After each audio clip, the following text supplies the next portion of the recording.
Hello everyone, my name is Zhuo Zhang. I'm going to present our research work OSPREY, a technique to recover variable and data structure from stripped binary. Recovering variable and data structure information from stripped binary is a critical challenge in binary program analysis. It has many downstream security applications, including bug detection, malware analysis, and automatic exploit generation. However, it is not an easy task. Compilation is a nasty procedure where high-level semantic information, especially the user-defined structure information, is lost. Variables and data structure information are translated to plain registers and memory location without any structure or type information. Recovery of variable and data structure is to recover those missing information from the plain assembly code, which is uncertain by its nature. Let's first use an example to illustrate the limitation of existing work and motivate our technique. The code on the right side presents the source code of a function named hoofed_build in gzip. It is substantially simplified for the illustration purpose. We also introduce a craft_main function, which uses a predicate over a random number to present that the likelihood of reaching the function through random test input generation is small. In that code, line 124 defines a structure element T consisting of two fields x and y. Inside the function, line 11 declares P as a pointer to element T, and Y as a stack inline element. The conditional statement at line 13 has two branches, with the true branches setting P to the address of Y, and the false branches allocating a piece of heap memory and storing Y to the allocated space. And finally, line 20 outputs the field x and y of the structure pointed by P. So in this case, from the compiled executable, we are trying to recover the structure of element T, the fact that P is a pointer pointing to element, and the fact that Y is an element T located on the stack. Then we are going to talk about some limitations of existing technique. The state-of-the-art static analysis tools are Ghidra and IDA. These techniques are based on specific code pattern. However, there are some limitations of these static analysis-based tools. First of all, they are unreliable due to uncertainty, which leads to contradicting results. Recall that compilation is a noisy procedure, and hence reverse engineering is uncertain by its nature. They also cannot handle complex structures. In this case, line 17 stores Y to the memory pointed by P, whose assembly code consists of a move DQA and move UPS instruction pair. The instruction pair denotes a floating point value movement. Hence, typically, IDA and Ghidra will think that P point to a floating point variable. Unfortunately, in this case, the two instructions are not related to the floating point value, but they are general data movement. As such, IDA and Ghidra made a wrong guess about P. Besides, such guess will additionally cause conflicts with line 20, where two integer fields of P are accessed. As a result, IDA and Ghidra recover the wrong structure due to such conflicts. Howard is a dynamic technique. It uses dynamic analysis to collect program behaviors. Besides, to handle complex structures, it defines multiple sophisticated rules. An example heuristic is that the field access are performed by first loading the base address of data structure, then offsetting. However, as it is dynamic analysis, it relies on high-quality inputs to achieve good code coverage. In our example, the likelihood of reaching the hoofed_build function through random test input generation is very small. Hence, the corresponding variable and the field access cannot be recovered by Howard. Another limitation is that the heuristic may not always hold. For example, at line 11, the initialization of Y is achieved by directly writing the memory without noting the base address of structure. As a result, even though the hoofed_build function can be covered by some input during execution, the stack inline structure Y cannot be correctly recovered. Our technique is driven by two key observations. The first observation is that while existing techniques mostly focus on memory access pattern to identify structures, There are many other program behaviors that can serve as hint to recover data structure. In the example, we present 4 kinds of hint we can leverage. The first one is called allocation hint. Intuitively, for a heap allocated variable, it is likely to be a structure or an array of structures. For example, at line 16, P points to a heap allocated memory denoting start P is likely to be a structure. The second hint is called data flow hint. That is said, if there is a directly data flow between 2 memory regions, these regions may be of the same data structure. For example, at line 17, there is a directly data flow from the stack init structure V to a memory allocated structure start P, which indicates they may be of the same data structure. The third kind of hint is named point to hint. It is said if a pointer may point to 2 memory regions, this region may be of the same data structure. In this example, pointer P may point to a stack init variable at line 40 or a heap allocated variable at line 60, suggesting they may be of the same data structure. The last hint we present here is called unified accessed hint. It is a new memory access pattern other than base addresses and offset value. It is said if an instruction may access 2 memory regions, they are likely to be of the same data structure. At line 20, the hint comes from the fact that the heap structure and the stack structure are accessed by the same instructions. We also developed other hints. Details can be found in our paper. Observe that many hints require accurate data flow analysis. Choosing a suitable underlying analysis is essential for our technique.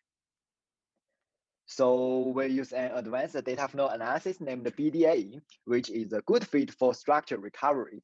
In short, BDA is a path sampling driven per path abstract interpretation technique. For a given sampled path, BDA ignores the path possibility and abstract interprets the program follow the path. Hint can be collected during the abstract interpretation. More importantly, BDA uses precise symbolic values as it interprets individual paths separately, which make it different from other abstract interpretation techniques like value set analysis. Additionally, BDA uses a complex path sampling algorithm so that the different paths of a program can be sampled uniformly. Note that simply tossing a fair coin at each predicate leads to a distribution that is substantially biased towards short paths. For example, on the right side, we present a simple control flow graph. If we use the naive sampling algorithm, each branch would have 50% probability to be sampled. As a result, the short path B1, B3 is more likely to be sampled. BDA proposes a uniform sampling, which allows exploring a lot more paths. More details can be found in our BDA paper. Okay, so let's come back to our observations. Although there are many useful hints, they are uncertain by their nature. In other words, this hint can be wrong sometimes. How can we handle such kind of uncertainty? Let's move to our second observation. The second observation is that the various kind of hint can be integrated in a more sophisticated manner using probabilistic inference engine. Specifically, we first assign some probability to all collected hints. These probabilities denote how strong these hints are. These hints are then fed into a probabilistic inference engine, where they are propagated and aggregated. After that, the inference engine outputs the posterior marginal probability for each variable. For example, in the inversed source code, P is more likely to point to an element T instead of an union.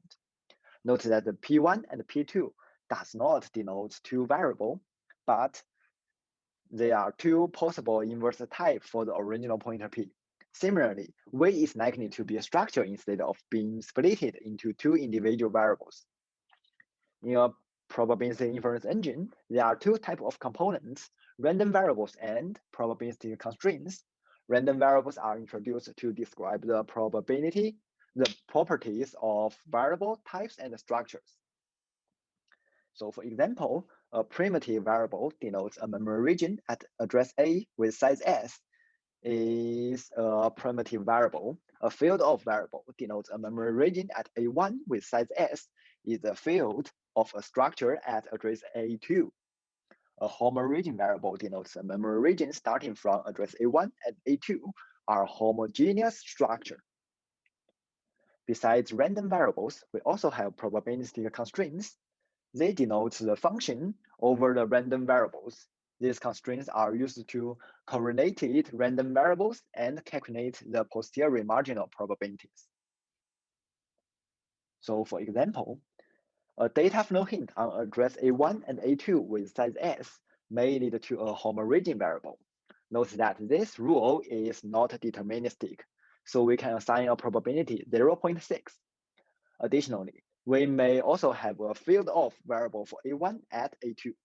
Note that it means the offset is A1 minus A2. We may also have a homogeneous variable for A2 and A3. Based on these two observations or hint, we can determine another field of variable based on A3 with an offset A1 minus A2. More details can be found in our paper. Based on the two observations, we built OSPREY. Given a stripped binary, we first use BDA to collect basic facts about program behaviors. Taking those facts as observation, probabilistic inference is performed to get the recovered structure. Okay, so next I will talk about some evaluation results. To assess the effectiveness of OSPREY, we perform two sets of experiments using the benchmark provided by TIE and Howard. The first one is co-utils, while another one is the benchmark provided by the Howard project. The combination flags are O0 and O3. We compile the program into two versions, a version with debug information used as the ground truth, and a stripped version used for evaluation. Due to time limitation, we discussed two experiments here. Much more can be found in our paper. The first experiment is to quantify our result on complex variables. We perform it on co-utils. We inspect individual variables specifically. If it is a pointer type, we inspect the structure that is being pointed to. Compare complex variable including structures, unions, arrays, and pointers pointed to structure and unions. We compare with IDA and GIDRO. The upper figure shows the precision of the complex variable recovery, and the lower one shows the recall.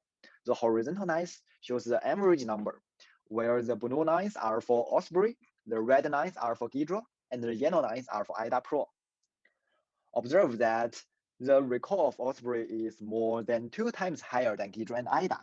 The precision of OSPREY also outperforms GIDRO and IDA Pro. We inspect why such improvement, and the main reason is that IDA and GIDRO do not perform complex analysis on recovered user-defined structures, while most complex variables are structures and pointers to structures. Decompilation translates the low-level binary code to high-level human-readable programs. The readability of decompiled code relies on the recovery of variable and data structure. To investigate how OSPREY improves decompilation result, we take a case study. The first graph, the second graph, and the third graph denotes the compilation result for IDA Pro with debug information, without debug information, and with our tool, respectively. We can say IDA can precisely recover some primitive variables, for example, the result variable at line 4 and the V3 at line 5. But it fails to recover the complex data structures, for example, the V4 at line 6, which is the pointer to a server socket structure. OSPREY can successfully recover server socket structures. Such recovery can substantially improve the readability of the decompiled code, say lines 19 to 20. Without the recovered information, we can only learn that there is a memory access with complex addressing. With the recovered field and the array accesses, we can have much more semantic information. We also have many related work, but due to time limitation, we skip them here. As a conclusion, we developed a novel probabilistic variable and data structure recovery technique for stripped binaries. It leverages BDA and features a novel probabilistic analysis. It outperforms the existing technique. Okay, so it is the end of my presentation. Thank you for your time.